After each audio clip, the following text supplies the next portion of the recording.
So if you're looking at it in a nutshell, you've bought this book and you read the first 3 chapters, which are the first 3 degrees in the symbolic lodge.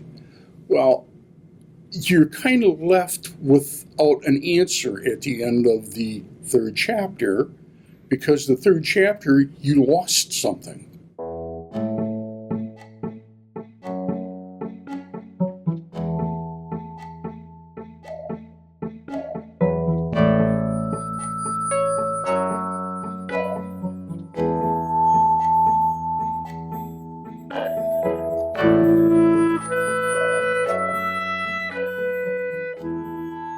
Hello, my name is Dirk Hughes, Director of the Michigan Masonic Museum and Library.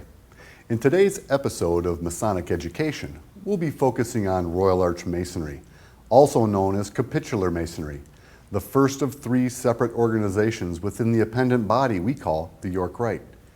Royal Arch Masons refer to each other as companions and meet in chapters that confer 4 degrees: the Mark Master, the Past Master, the Most Excellent Master, and the Royal Arch.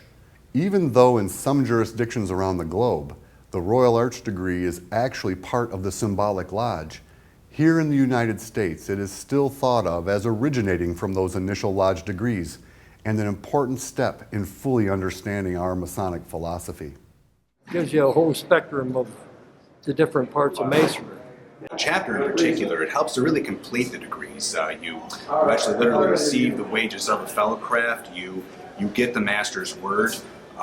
You really come back and you actually physically go back and help rebuild the temples. So it really helps complete the Masonic experience, especially within a spiritual aspect too.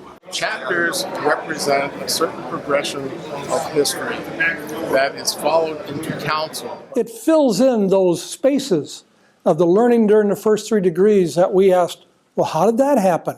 Why did that happen? Who were these people? Masons in general usually join Royal Arch because they're looking for a continuation of the story. The story of the Blue Lodge, or the symbolic lodge, is that of King Solomon and the loss to the secret word of Masonry.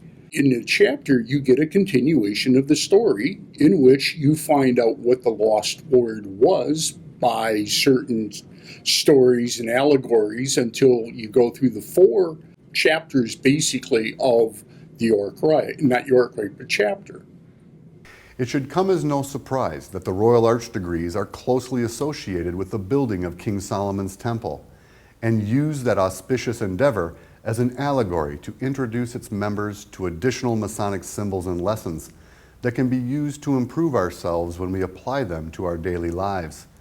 Lessons that include the importance of being attentive in our efforts, never claiming credit for another's work, and being willing to assist in a righteous cause regardless of compensation, just to name a few.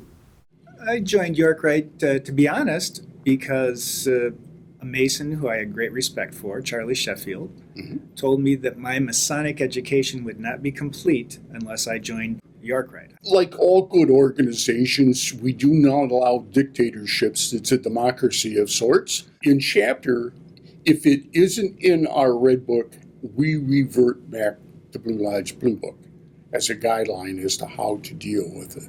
Be prepared, because it's a different experience from where you've been. For most people, it's a fulfillment. You feel satisfied. For some people, it's an opening of another door and they go other places.